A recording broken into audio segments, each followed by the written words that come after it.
America এমন এক নতুন ডলার বাজারে ছেড়েছে যেটা জাল করা ইম্পসিবল, কারণ এই নোটে আছে সিকিউরিটি লেয়ার, সূক্ষ্ম ওয়াটারমার্ক আর বিশেষ একটা কালি যেটা একদিক থেকে পার্পল আর অন্য দিক থেকে সোনালি দেখায়। দুনিয়ার কোনো প্রিন্টার এই নোটকে হুবহু কপি করতে পারবে না, কিন্তু প্রিন্টার না পারলেও এক আর্টিস্ট সেটা নিজের হাতে ড্রয়িং করে জাল করে ফেলেছে।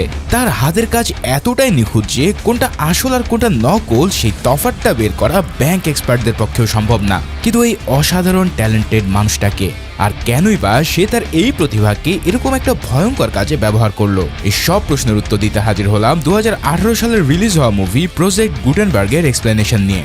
এই মুভির শেষে যে এমন একটা টুইস্ট আছে যেটা তোমাকে পুরো ধোঁকা দিয়ে যাবে। এর ভিতরে একজন লোক বসে থাকতে দেখা যায় যার নাম লি। তার সামনে এক টুকরো কাগজ আর সে নিজ হাতে অত্যন্ত সূক্ষ্মভাবে একটা নকল স্ট্যাম্প তৈরি করছে। এই লি কিন্তু কোনো সাধারণ কয়েদি নয়, বরং সে একজন দক্ষ আর্টিস্ট। সে জেলের ভিতরে থেকে কাউকে একটা চিঠি পাঠাতে চায়, কিন্তু সমস্যা হলো চিঠি পাঠাতে গেলে জেলের পোস্টম্যানকে $10 দিতে হবে, আর লির কাছে তো একটা টাকাও নেই। তাই সে তার অবিশ্বাস্য দক্ষতাকে কাজে লাগিয়ে নিজ হাতে একটা নকল স্ট্যাম্প বানিয়ে ফেলে। আর এই স্ট্যাম্পটা এতটাই পারফেক্ট হয় যে কেউ চাইলেও তা আসল বা নকলের তফাৎ ধরতে পারবে না। এরপর যথারীতি পোস্টম্যান এলে লি তার কাছে চিঠি দিতে চায়, কিন্তু পোস্টম্যান $10 দাবি করে বসে। ঠিক সেই মুহূর্তেই সামনের সেলে থাকা এক বৃদ্ধ কয়েদি হঠাৎ অসুস্থ হওয়ার ভান করে চেঁচামেচি শুরু করে। এর ফলে পোস্টম্যানের মনোযোগ সেদিকে চলে গেলে লি এই ফাঁকে তার চিঠিটা চুপচাপ ওর ব্যাগে গুজে দেয়। এখন এই চিঠিটা সে কাকে পাঠাচ্ছে আর কেনই বা পাঠাচ্ছে সেটা মুভির শেষে গিয়ে আমরা জানতে পারবো। এদিকে এর কিছুক্ষণ পরে পুলিশ এসে লিকে জেল থেকে বের করে নিয়ে যায়। এখানে আমরা জানতে পারি যে লি এতদিন ধরে থাইল্যান্ডের একটা জেলে বন্দী ছিল, আর এবার হংকং পুলিশের ইন্সপেক্টর হো তাকে নিজের কাস্টাডিতে নিয়ে এসেছে। ইন্সপেক্টর হো তাকে ইন্টারোগেশন রুমে বসিয়ে একে একে তার বিরুদ্ধে থাকা সব অভিযোগগুলো পড়তে শুরু করে। প্রথম অভিযোগ জাল নোট তৈরি করা।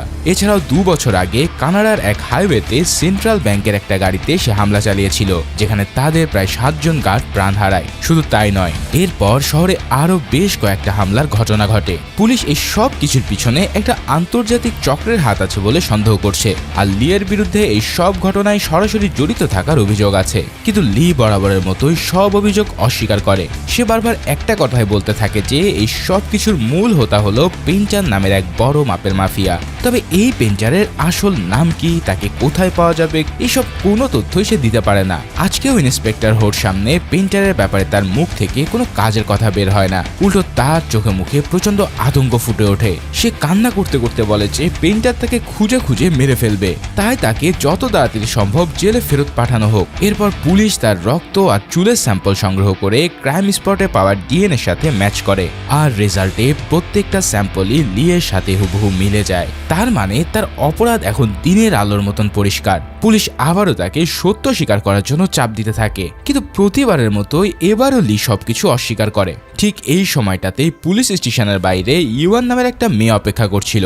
সে তার লয়ারকে নিয়ে এসেছে লিকে বেল করানোর জন্য, কিন্তু পুলিশ তাকে সাফ জানিয়ে দেয় যে লি বেশ বড় কয়েকটা মামলার গুরুত্বপূর্ণ সাক্ষী, তাই তার এই বেল কোনো মতোই সম্ভব হবে না। তবে পুলিশ একটা শর্ত রাখে, যদি লি প্রিন্টারের আসল পরিচয় রিভিল করে তাহলে তার জামিনের ব্যাপারটা সে ভেবে দেখবে। তখন ইউহান নিজে লিয়ের কাছে গিয়ে তাকে সব খুলে বলতে অনুরোধ করে, আর লি সেই মুহূর্তে মুখ খুলে অতীতের সেই ঘটনাগুলো বলতে শুরু করে। এবার সিন কাট হয়ে যায় অনেক বছর আগের একটা সময়ে। এখানে আমরা লি আর ইউয়ানকে প্রথমবারের মতো দেখতে পাই। তারা দুজনেই আর্টিস্ট ছিল, দুজনেই দারুণ ছবি আঁকতো।